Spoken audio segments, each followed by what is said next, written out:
Boa tarde, esta semana estamos à conversa com Ana Margarida Viegas, que para mim é já uma amiga. Ana Margarida, muito obrigada por teres aceito o nosso convite, o meu Obrigada convite. eu, Ana Rita. Ana Margarida, eu tive a oportunidade de visitar o teu site, para já, parabéns pelo teu site, está muito bonito. Obrigada. Está muito bonito. Escritora, tradutora e revisora, professora de português para estrangeiros. Exato. Ana Margarida é também a autora de uma trilogia de leitura recreativa e escrita criativa. Exatamente. Quem conta um conto acrescenta um ponto, Vitória, Vitória, acabou-se a história, era uma vez, todos estes livros publicados pela Lidl Edições Técnicas. Ana Margarida, por que livro é que devemos começar a nossa leitura? Olha, então vamos começar pelo primeiro, que é o intermédio. Então vou mostrá-los aqui, neste momento já estão, agora não se vê bem porque as letras ficam ao contrário, mas estes dois já estão em qualquer livraria. Este que é o Quem Conta um Conto acrescenta um ponto, foi o primeiro nível, o primeiro livro de todos a ser publicado e é o nível intermédio. Então, de onde é que surgiu a ideia de escrever e de criar estes livros? Eu, quando comecei, sempre tive aquela ideia de, ok, vai ser uma trilogia, porque o grau de dificuldade vai sempre aumentando. E então, por onde é que eu comecei? Comecei precisamente pelo meio. Nem muito fácil, nem muito difícil, foi ali mesmo, no meio é que está a virtude, não é? Então, em que é que esta trilogia consiste? É, através da cultura portuguesa e da literatura portuguesa, fazer atividades de leitura recreativa e de escrita criativa. Ou seja, é a partir de contos populares portugueses, no nível intermédio e no nível avançado, que nós depois vamos ali puxar pela nossa imaginação, antever o que vai acontecer. Quer dizer, temos de ser ali muito fortes para não continuar a ler, temos de parar e ver, ok, o que é que eu acho que vai acontecer a seguir? Pronto. O nível inicial, que esse ainda está na editora, ainda hoje estive a analisar as ilustrações, esses já vão ser textos mais pequenos, vão ser anedotas, provérbios, trava-línguas, lenga-lengas, é mesmo ali para puxar pela nossa dicção. Esta trilogia começa por ser, num princípio, dirigida a um público portanto, quem estuda o português como língua estrangeira, não é verdade? Exatamente, exatamente. Esta trilogia começou por ser dirigida a todos os falantes, a todos os aprendentes de português como língua estrangeira, ou seja, mesmo vivendo em Portugal ou vivendo no estrangeiro, quem não fosse nativo aprendia o português através destas atividades, porque o objetivo de aprender uma língua estrangeira é aprendê-la da forma mais natural possível, como se estivesse a aprender a língua materna. O que é que aconteceu?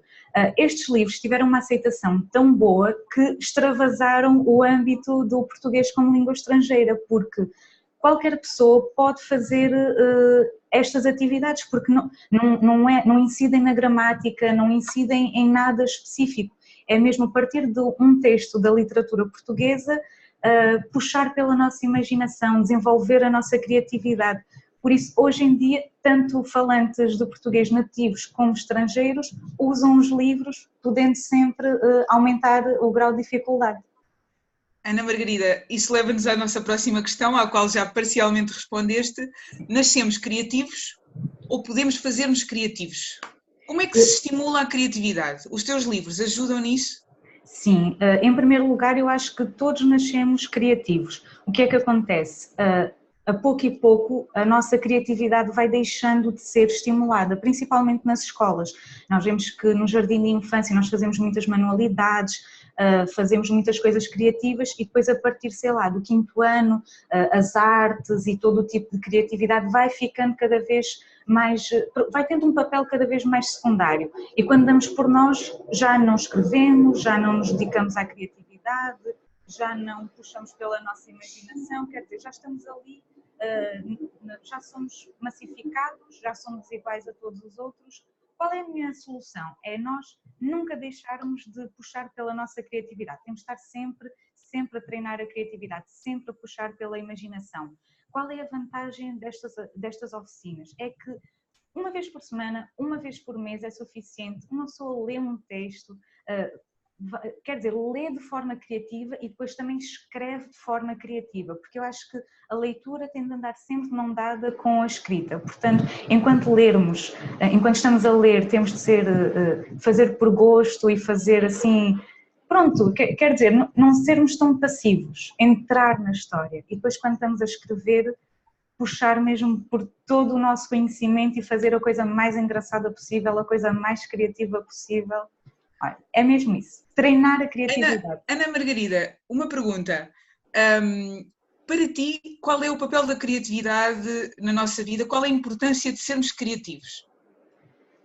Para mim, olha, é tudo, porque às vezes as pessoas pensam que só os pintores, só os escritores é que são criativos, mas não tem de ser necessariamente assim, quer dizer, um médico pode ser criativo, por exemplo, um pediatra pode ser criativo na forma como fala com os seus pacientes mais novos, professores, quer dizer, acho que em todas as profissões e em todas as coisas que fazemos no dia-a-dia, podemos escolher a forma como fazemos e podemos sempre optar por ser criativos, podemos optar pelo lado positivo das coisas e transformar, não ser todos iguais, não é? Nós podemos, as duas podemos escrever um livro com a mesma ideia base e cada uma faz da sua forma, porque a nossa criatividade é diferente, cada um usa a criatividade de uma forma diferente. A criatividade é muito importante porque quando nós chegamos a casa, sei lá, depois de um dia muito intenso, o que é que nos sabe bem? Ver um filme, ou ler alguma coisa, ouvir uma música, e isso é tudo fruto da criatividade. A criatividade e a escrita podem ser uma terapia? Ai, sem dúvida, sem dúvida. E eu... Para ti são uma para terapia? mim são. E olha, são tanto uma criatividade que eu estou a preparar um curso em que vai ser mesmo a terapia através da escrita. Por isso, olha, não vou dizer muita coisa, mas gosto tanto e tenho tão bons resultados pessoalmente que quero que as outras pessoas vivam o mesmo. Por isso decidi mesmo, pronto, tenho aí umas coisinhas pensadas. Ana Margarida é linguista, linguística, e escreve no seu site que a sua missão é inspirar escritores a conquistarem um estilo de vida equilibrado que lhes permita viver da escrita. Ana Margarida, é possível viver da escrita em Portugal? O que eu tenho no meu site é uma coisa assim diferente, que é ter um estilo de vida equilibrado a ponto de nós nos conseguirmos dedicar cada vez mais à escrita. Não é bem viver da escrita, mas é no nosso dia-a-dia termos cada vez mais momentos dedicados à escrita. Em relação a essa pergunta de viver da escrita em Portugal, eu acho que se encararmos a escrita da forma convencional, não é de, ok, escrevo um texto, vou mandá-lo à editora e fico a viver dos direitos de autor da obra. Não, eu acho que não, em Portugal não é possível, porque se imaginarmos, sei lá, um salário mínimo de 600 euros, quanto é que não teríamos de vender para todos os meses termos ali 600 euros? É irrealista pensar que com um livro no mercado tradicional vamos conseguir viver da escrita. Mas eu acho que sim, eu acho que é possível em Portugal e em qualquer parte do mundo viver da escrita. A forma como o fazemos é que tem de ser, aí sim, temos de puxar um bocadinho pela criatividade. Se calhar as editoras convencionais não são o único recurso, não é? Há muitas formas de nós vivermos da escrita, sei lá, há pessoas que escrevem, escritores fantasma, pessoas que escrevem artigos para empreendedores, pessoas que têm sites, que querem criar as suas newsletters. Há muitas formas de viver da escrita, mas se pensarmos, ok, sou um escritor, quero escrever livros e quero viver dessa forma. Pensar noutras formas sem ser as editoras tradicionais. Publicação de autor, é claro, é muito mais responsabilidade, ocupa muito mais tempo, temos de ver se estamos dispostos a tudo o que implica publicar por conta própria. Mas sei lá, no fim pode compensar. Eu acho que é possível, é preciso muita dedicação, é preciso muito investimento de tempo e também investimento de dinheiro, é como se fôssemos uma mini editora de nós próprios. Mas passado algum tempo acho que vai valer muito a pena. E outra pergunta, esta um pouco fora do nosso âmbito, mas que me ocorre agora. Seria saudável viver da escrita, ou seja, estar condicionado a eu tenho de vender para poder escrever mais. Tu pensas que isso poderia ser saudável? Eu tenho lido sobre isto, não é? Que isto de alguma forma poderia bloquear a criatividade. Não sei, queria discutir um bocadinho este assunto contigo. Qual é a tua... Como é que nós devemos enfocar a nossa criatividade de modo a que ela flua, não é? Sim, exato. Olha, eu acho que é perfeitamente execuível equilibrar a criatividade com o lado empresarial da escrita. Não é fácil, eu ainda estou nesse processo, portanto também não tenho respostas definitivas. Eu sei que é possível conciliar, mas acho que é muito uma questão de tentativa e erro. Eu acho que todos nós temos a ideia que nós, como escritores, só podemos escrever e não temos de nos dedicar a mais nada relacionado com a nossa escrita. Não devíamos preocupar-nos com a divulgação, com, sei lá, a revisão, a publicação, a impressão, porque isso já não é nada criativo, já nos vai tirar a atenção das ideias, da escrita, disso tudo. Ainda não estou lá, não é? Ainda não passei por tudo durante muito tempo, mas acho que é possível, é uma questão de tentativa e erro, ver o que funciona para nós, mas acho que uma coisa não impede a outra, até porque eu digo sempre, a escrita não é a minha vida, a escrita faz parte da minha vida, eu adoro escrever, é o que me dá vida, é mesmo escrever, mas eu não me imagino se calhar a passar 12 horas do dia, sei lá, nem sequer 8 horas seguida, sempre a escrever todos os dias sem pausa, porque depois aí sim entra aquele sentimento de já estou a fazer por obrigação, já não é porque eu quero, já é porque tenho de fazer, e acho que o fazer por obrigação aí sim já vai colidir um bocadinho com a criatividade, com a espontaneidade. Não sei se também pensas o mesmo. Partilho das tuas ideias, mas penso, e creio que também estás de acordo comigo, que é necessária uma rotina, não é? Sim. E tu tens algo a oferecer-nos em relação a isso, não é? Exatamente. Eu vi no teu site. O que é que tu propões? O que é que tu pensaste? O que é que tu propões aqui? Partilha um pouco connosco, pode ser do interesse dos novos escritores e das pessoas que estão, de alguma forma, a entrar neste mundo da escrita. O que é que tu nos ofereces? Olha, então, eu lancei o meu site este verão, era uma coisa que já estava a trabalhar há muitos meses, e o que é que eu notei? Pronto, quando comecei, houve uma altura em que eu parei e disse, ok, eu quero fazer isto, como é que eu vou fazer? E essa coisa era dedicar-me mais à escrita e, pronto, viver da escrita em todo o sentido que a expressão implica. É preciso muita organização, porque se nós tivermos um trabalho full-time, se tivermos famílias, se tivermos toda uma série de responsabilidades, não é impossível fazer as coisas, é preciso muita organização para fazer as coisas. E o que eu comecei por fazer foi por organizar o meu dia e o meu estilo de vida ao máximo. Eu fazia horários, eu organizava as várias áreas da vida, sei lá, desde os relacionamentos, à saúde, à carreira, eu organizei tudo para criar espaço para a escrita, ou seja, todos nós temos as mesmas horas do dia, porque é que umas pessoas conseguem fazer umas coisas e outras não? Por falta de organização, não é por mais nada, é mesmo por falta de organização. E quando eu cheguei a esta conclusão, eu pensei, ok, se calhar eu tenho coisas no meu dia-a-dia que me estão a ocupar tempo e que não são importantes para mim. Comecei a analisar isso e a pensar, ok, isto não faz falta, sai. E depois de tirar várias coisas, começaram a aparecer bloquinhos de tempo. E esses blocos de tempo vão ser para quê? Ou vão ser para descanso, ou vai ser para a escrita.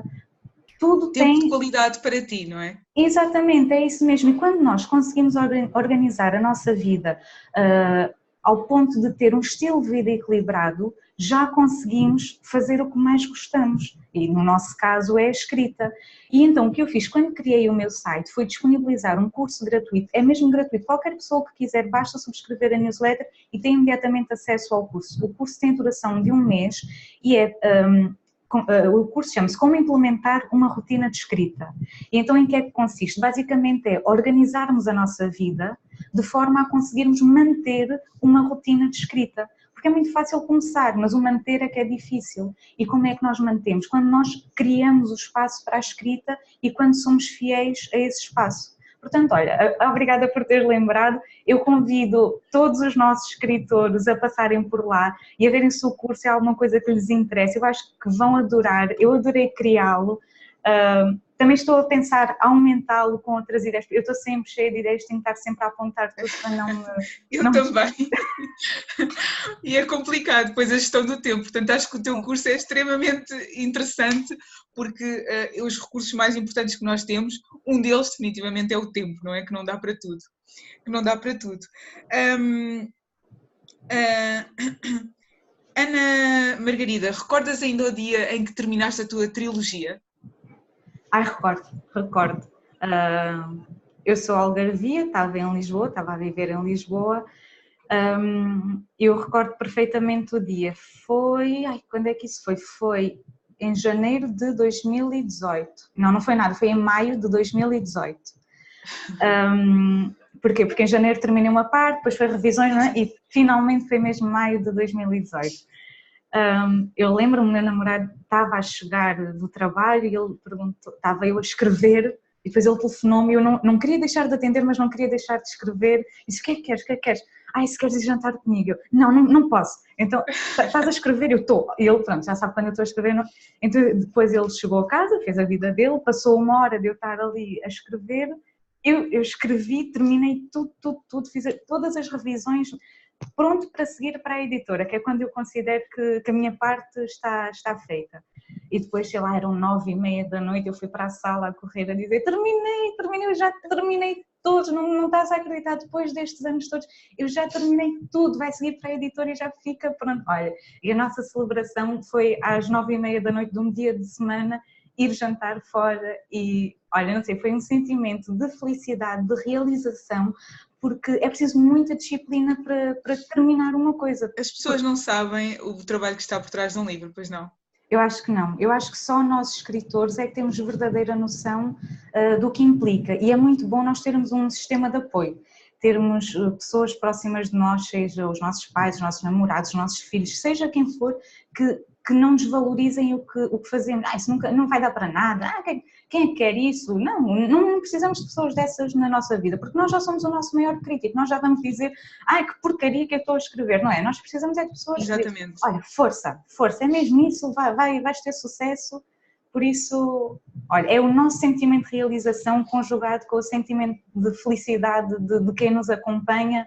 E como eu estava a dizer, é muito importante escrever, mas é muito importante ter a disciplina de levar até ao fim. E eu senti-me muito feliz porque eu tive essa disciplina, porque eu comprometi-me e disse, ok, eu não vou despachar os livros, eu vou desfrutar do processo de escrever e vou comprometer-me a todos os dias a escrever um bocadinho. Então, quando terminei, foi um orgulho tão grande por ter dedicado à minha criatividade, à minha imaginação e, acima de tudo, pela minha disciplina, não é? Ok, eu comprometi-me e consegui. Pronto, então foi mesmo essa sensação.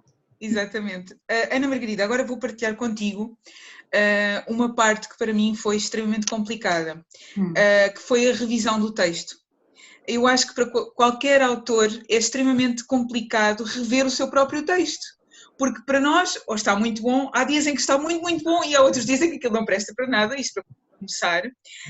E por outro lado também é difícil se há erros gramaticais, já nem falo dos de ortografia, mas pronto, se há erros gramaticais ou se há erros que fomos nós que os demos, como é que vamos dar-nos conta? Por exemplo, no meu caso, eu vivo em Espanha, como estávamos a falar antes de começar a gravar, eu vivo em Espanha há muitos anos, desde 2012.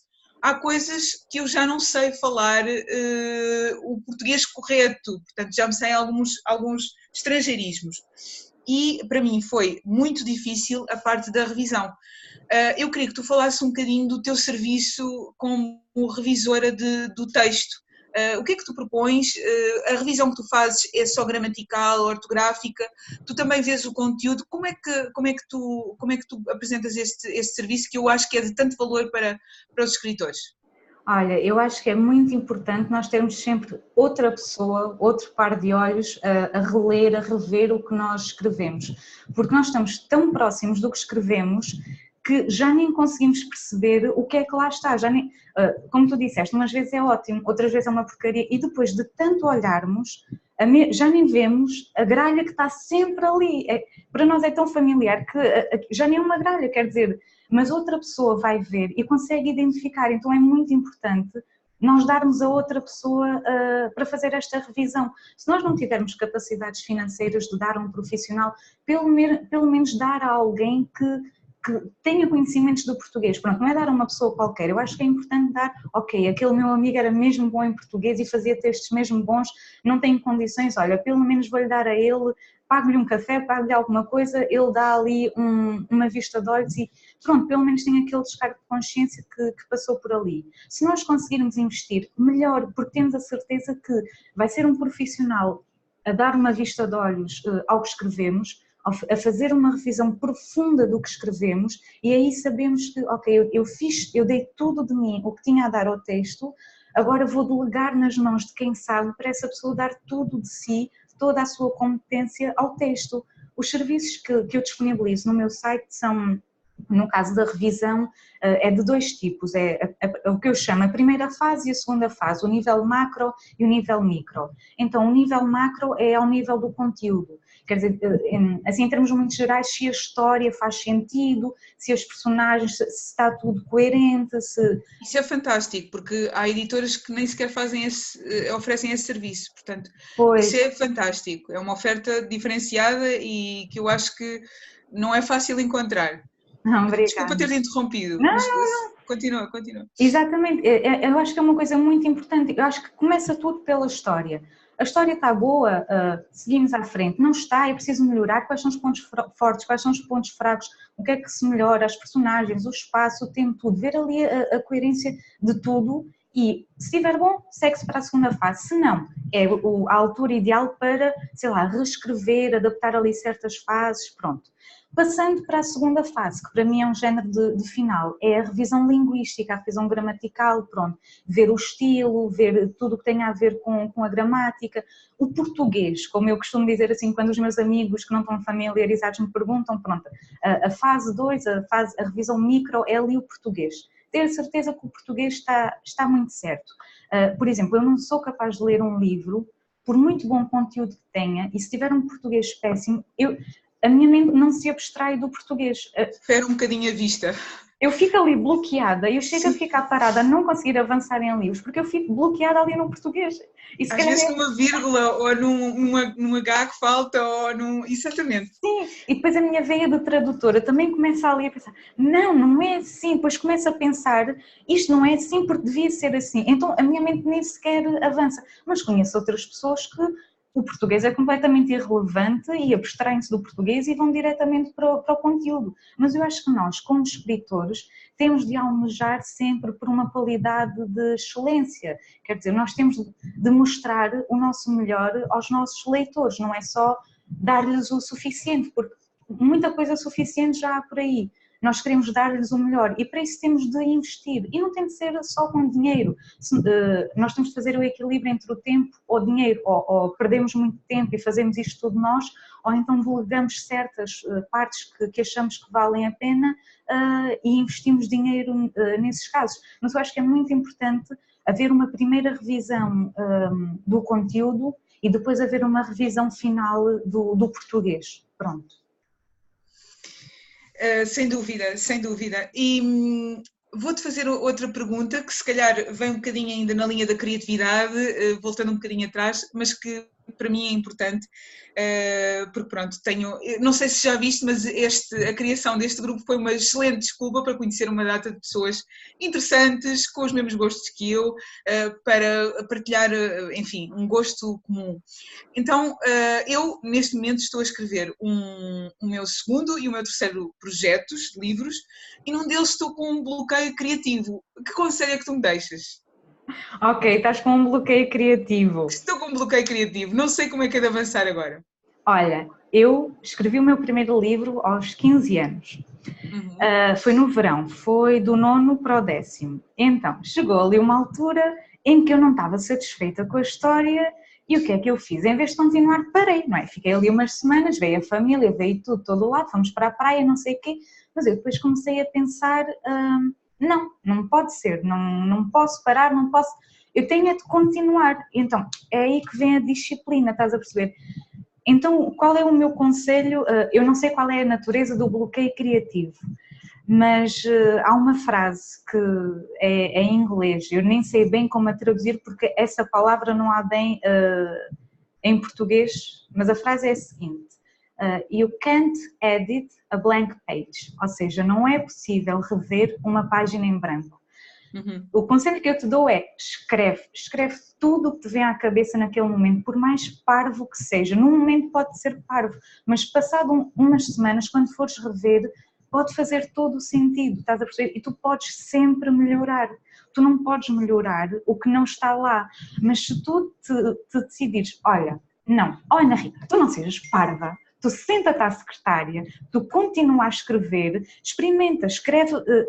acho que isto funciona, acho que isto não funciona, mas vou tentar. E depois, tu sabes quando estás a escrever e as coisas parece que não funcionam, parece que as peças do puzzle estão todas separadas, mas tu obrigas-te a continuar e quando dás por ti aquilo está tudo a encaixar e chegas ao fim e aquilo fez todo o sentido. Exatamente, então, exatamente. O conselho que eu te dou é disciplina-te para escrever, senta-te à secretária, vai ser difícil, porque estás ali naquele bloqueio, mas mesmo que num dia só escrevas 10 palavras, mesmo que no outro dia só escrevas 500, senta-te e todos os dias faz um esforço e só o facto de tu te estares a obrigar a escrever, a pouco e pouco as ideias vão começar a alinhar-se e quando deres por ti já saíste desse bloqueio e já estás a continuar e depois podes voltar atrás e podes fazer a revisão.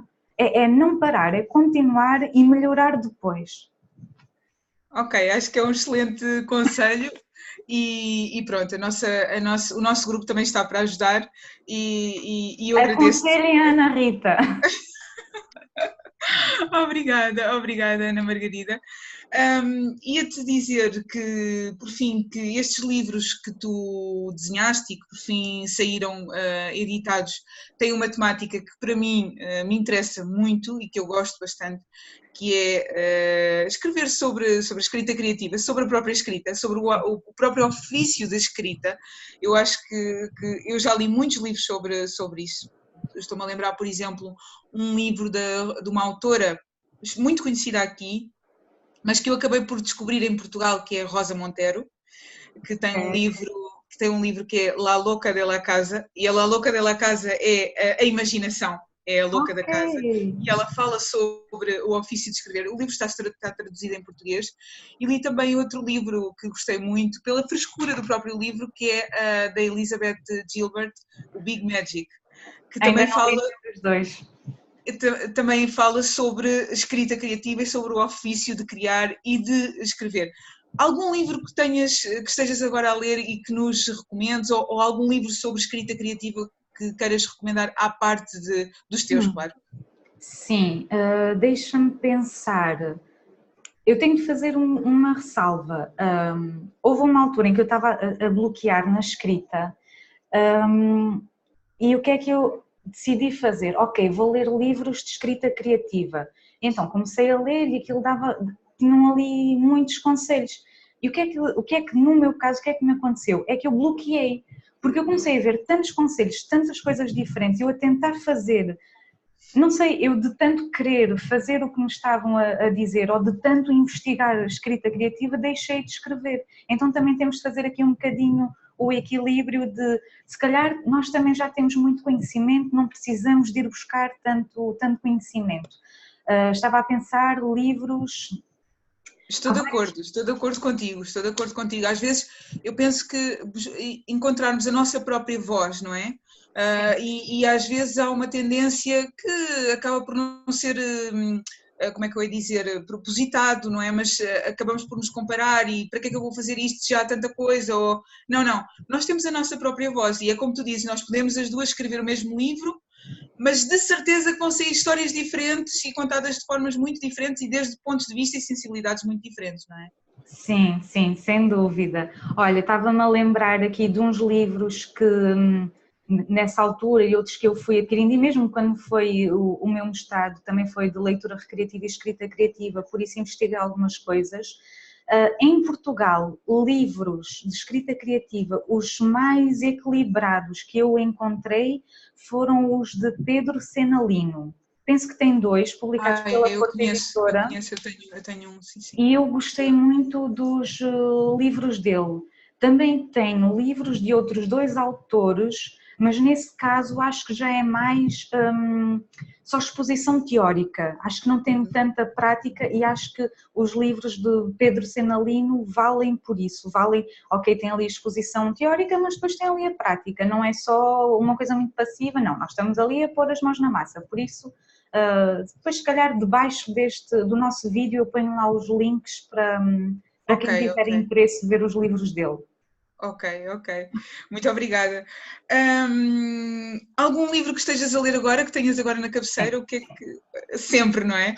sempre, sempre, sempre. E depois eu tenho uma coisa, eu leio mais do que um livro ao mesmo tempo, porque para mim os livros é de momentos, é como um estado de espírito. Apetece-me ler uma coisa, apetece-me ler outra. Então, olha, por exemplo, estou a ler um livro, não sei dizer o nome da autora, agora não consigo dizer o nome da autora, mas é de Ayurveda. Pronto, porque eu estou muito Uhum. interessada nestes temas de ter Sim, sim, uma sim. vida mais equilibrado, mais saudável e estou a adorar, porque é encarar a saúde de um ponto de vista holístico. Nós somos tudo, quer dizer, a nossa mente, as nossas emoções são capazes de curar e de adoecer o nosso corpo. Pronto. Então eu estou muito interessada nestes temas, este é o meu livro de não ficção na cabeceira. E depois também tem outro de uma das minhas autoras preferidas, que é a Joanne Harris, a autora do Chocolate, e estou a ler o quarto livro da série Chocolate, que é A Menina que Roubava Morangos. Adoro a escrita daquela autora. Todos nós devemos ter um exemplo ou uma inspiração de escritor. No meu caso, ela é uma delas. Adoro a escrita, adoro as histórias. Quando chego ao fim dos livros, penso como é que ela pensou em tudo, meteu tudo e tudo fez sentido. Então, qualquer dos dois livros recomendo. Ana Margarida, uma última pergunta. O que é que faz para ti um bom livro? O que é para ti um bom livro? Como é que tu reconheces um bom livro? À parte da parte gramatical, ortográfica, correção, enfim, o que é uma boa história? O que é um bom livro para ti? Exato. Para mim, em primeiro lugar, duas coisas básicas que é, tem de haver uma boa história e a linguagem tem de ser, pronto, tem de estar impecável, pronto. Mas além disso, há uma coisa que me faz ver que o livro é maravilhoso, é a experiência da leitura. Se eu terminar de ler um livro, ou melhor, se eu não conseguir parar de ler um livro, sei lá, se eu estiver a ir do comboio para o trabalho e enquanto estou a andar na rua, a atravessar a passadeira, estiver ali a ler o livro porque não consigo largá-lo e chegar ao fim e sentir-me completamente arrebatada pela história e entrar, sonhar até com a história, sei lá, as emoções que o livro desperta, para mim esse é um bom livro, essa é uma boa história, mas isto depois vai depender muito da experiência de cada leitor, não é? Por isso é uma coisa muito subjetiva. O mesmo livro pode despertar emoções completamente diferentes.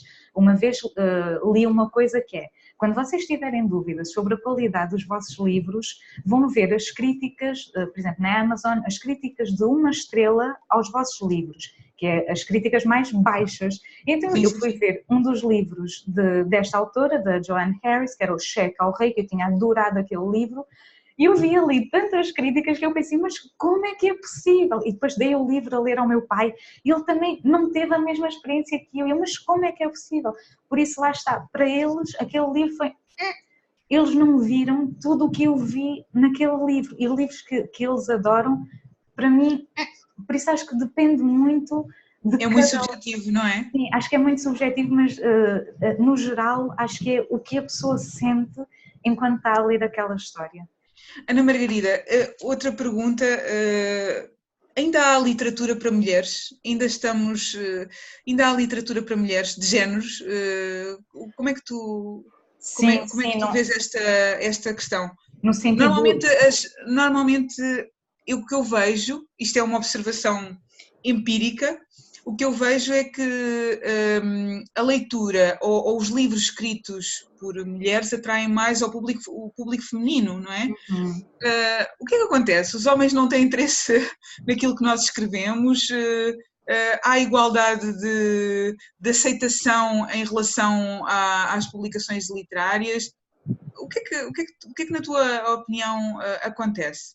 Olha, eu não sei, mas isso é um facto. Há muitos homens que simplesmente por verem o nome de uma autora e associarem a um determinado género da literatura, já não o compram, nem se dão ao trabalho de ver a sinopse, nada. Quer dizer, a capa parece que é de um determinado género, está ali uma mulher, não.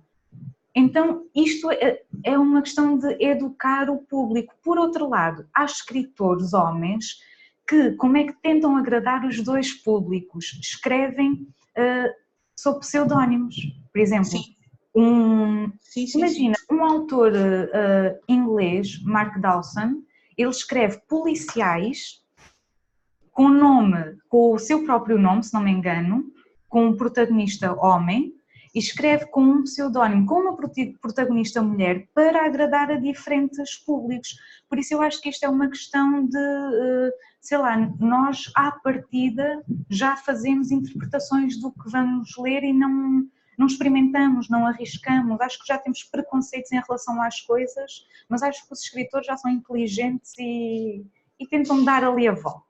Sim, eu concordo contigo, e o que eu te ia dizer, por exemplo, não sei se concordas comigo nisto que eu vou dizer a seguir, que é uma plataforma muito boa de lançamento de um autor pode ser um concurso, por exemplo. Sim. E eu penso que os novos autores não devem desistir dessa rampa de lançamento, que por vezes pode ser um concurso. E eu fiquei surpreendida, há alguns concursos em que eu concorri, o vencedor era uma mulher com o pseudónimo de um homem. Pronto, portanto, aquilo que tu dizes, não é? Será que o texto teria tido a mesma aceitação se fosse escrito por uma mulher e com o pseudónimo de mulher? É um tema que me interessa e que me intriga, de certa forma. Olha, eu não sei o que dizer. Eu sempre que concorri a concursos foi sempre como pseudónimo de mulher, não é? Porque eu sou uma mulher. Eu também.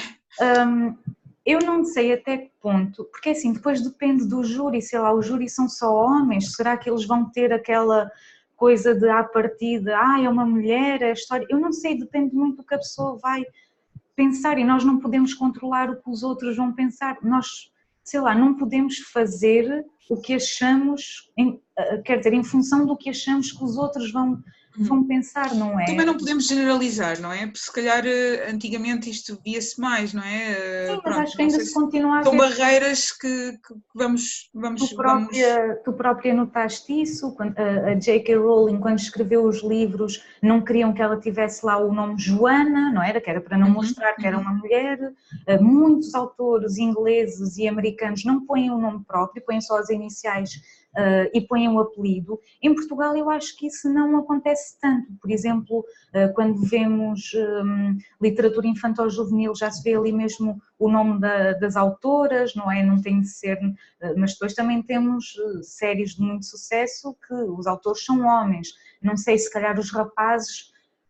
Não sei se isto não será mesmo uma questão cultural, porque eu não estou a imaginar uma criança, sei lá, um rapaz de 7 anos, vai à FNAC ou à Bertrand, está ali a mexer nos livros e deixa de comprar um livro por ser uma autora. Naquelas idades não sei até que ponto é que isso, eu acho que vê a capa, interessa, vai à sinopse, olha, quero, compra-me.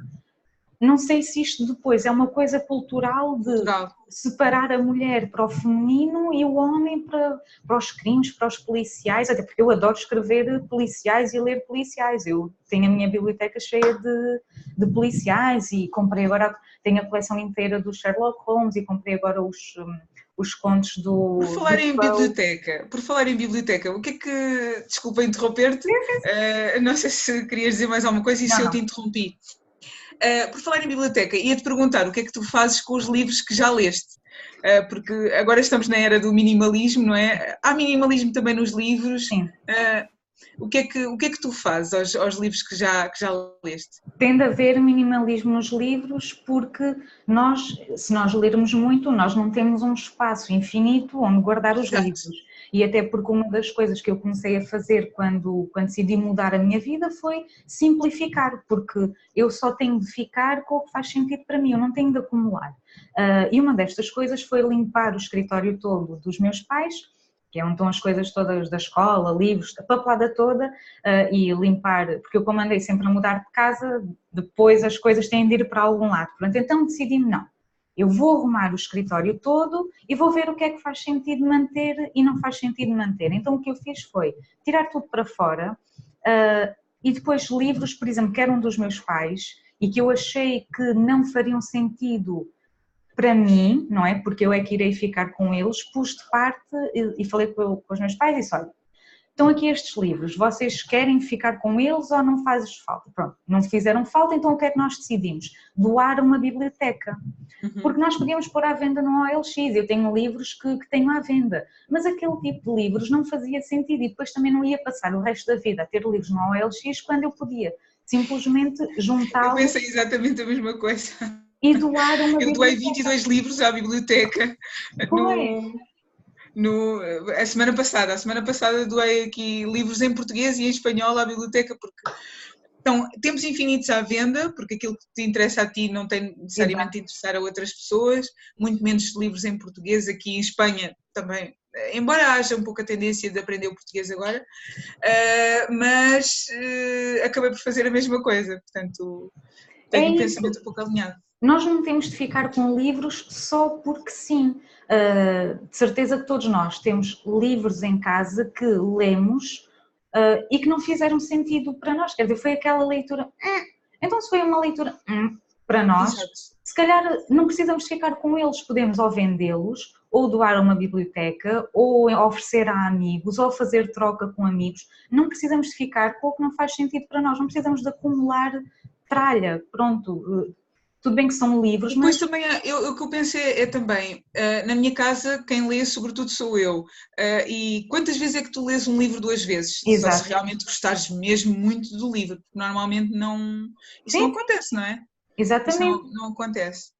Por isso é que eu cada vez mais também ando a pensar, ok, se calhar faz mais sentido requisitar nas bibliotecas, se calhar faz mais sentido comprar em segunda mão, porque os livros estão caríssimos, quer dizer, há livros a 18 euros, não é? 16, 18 euros, e se uma pessoa por cada livro novo tiver de pagar isso, quer dizer, só podemos dar esse preço até certo ponto, não é? Não podemos estar sempre a comprar livros novos a investir a esse nível, por isso faz todo o sentido dar uma nova vida aos livros.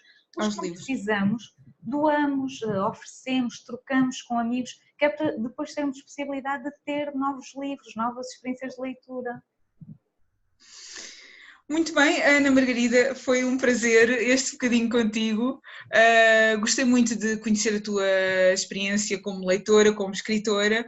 Estou ansiosa por ler os teus livros, porque sei que vou gostar, e agradeço toda a ajuda.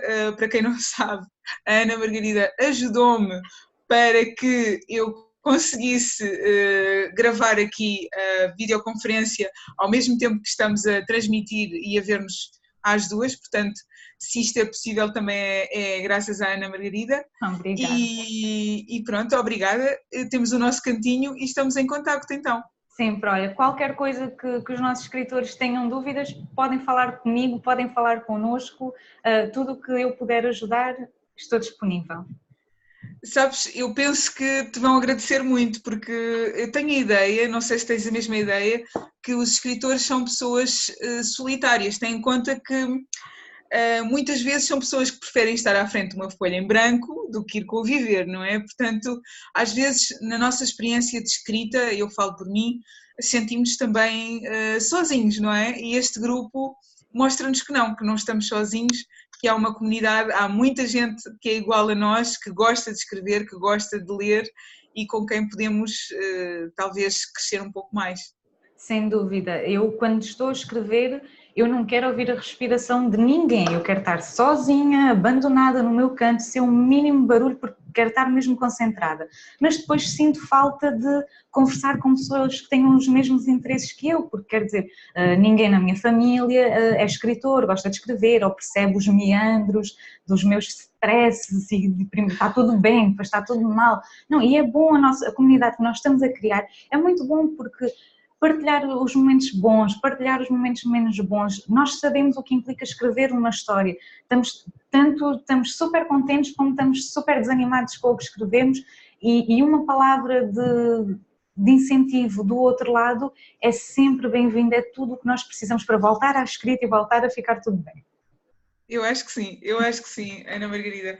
E espero que saiam daqui muito boas amizades e um excelente convívio. Sim. Pela minha parte, muito obrigada. Estou muito agradecida pelo facto de me teres dedicado este bocadinho a mim e aos nossos leitores, escritores, não é? Escritores. E pronto, qualquer coisa que queiras partilhar, nós estamos lá para ler. Obrigada. Obrigada, beijinhos a todos e até à próxima entrevista. Até à próxima entrevista, Ana Margarida. Obrigada.